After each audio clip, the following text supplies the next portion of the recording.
Hi guys, so today I'm going to show you how you can create a beautiful crochet cord like this. This kind of cord could be used in a variety of different projects depending on what type of yarn you use.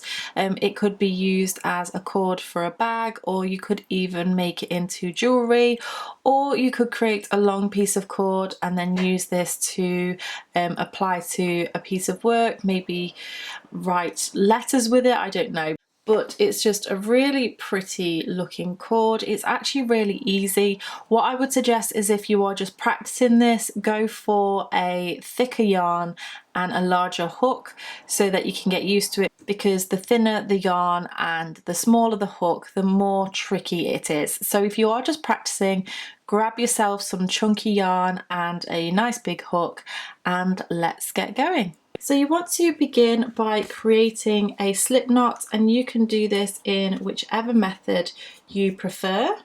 Go ahead and grab your crochet hook and insert your hook. And we're going to start off by chaining 2. So yarn over, pull through, and yarn over, pull through. So we have our 2 chains here, and then what we're going to do is a double crochet into the second chain from the hook. So remember, I'm talking in UK terms, so this is a single crochet in the US. So we don't count this loop on the hook here.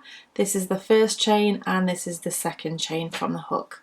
So you want to go ahead and insert your hook into that chain, grab the yarn and pull it through. You will have 2 loops on your hook, and then grab the yarn, pull through both of those loops on the hook. So these first couple of stitches are just going to get us started. So what we want to do here is take a look at our stitches. So if we just turn this stitch towards us slightly, you can see this V, and then you have another sort of stitch coming across. At the moment we have 1 there, and what we want to do is turn this so that the V is facing, pointing towards us, and then we want to go underneath this stitch just here. It can be a little bit tricky, you might have to give it a little bit of a wiggle to get it on there. Grab the yarn, pull it through that first loop, you'll have 2 loops on the hook, and then yarn over, pull through both loops on that hook.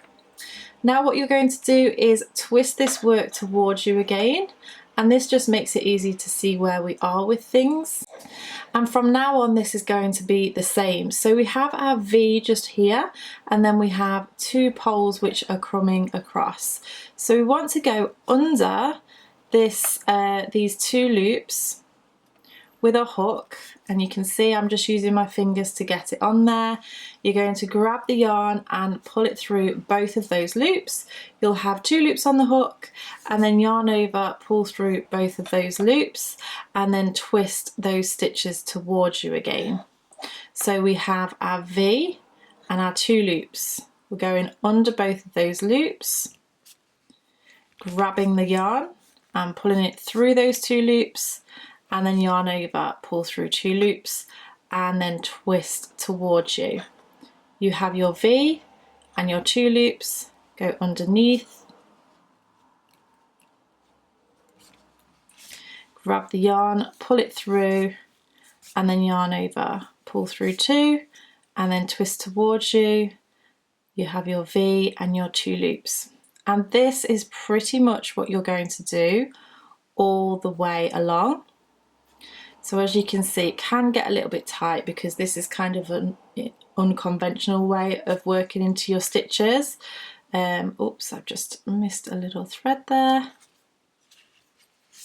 Grab the yarn, pull through 2, and then yarn over, pull through 2. So take your time with it. This is why I say it's much better to start off with a thicker yarn while you're practicing, because it can be quite fiddly with smaller yarn. But you want to pull those loops onto the hook, come under 2 loops, and then yarn over under 2 loops. I'm going to go ahead and build a little bit more of this so you can see what it looks like, but this is your basic principle. Okay, so I've just added more to my chain, and actually once you get started and into the flow of it, it's really quite addictive to do and really fun. But I just wanted to show you how you can actually finish off this stitch, and all you want to do is do the same as normal. So you want to chain one, and then you can go ahead and grab your scissors. You can snip off your yarn and then bring that through and pull it nice and tight. And then what you can do, you can take your darning needle and then just thread that into the center of the cord. So go in one way and pull it in.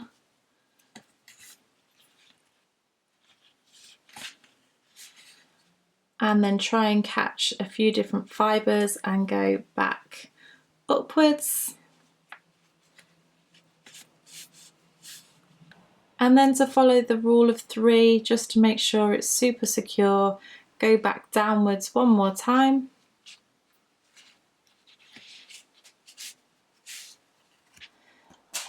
And then all you have to do is then snip off your yarn and tuck in that end. So that is the crochet cord. I'm sure you can agree it's so pretty. You could also do this with rope as well. That would look really nice. But thank you so much for watching. If you did like this tutorial, make sure you give it a thumbs up, and don't forget to subscribe to keep up to date with all of my latest videos.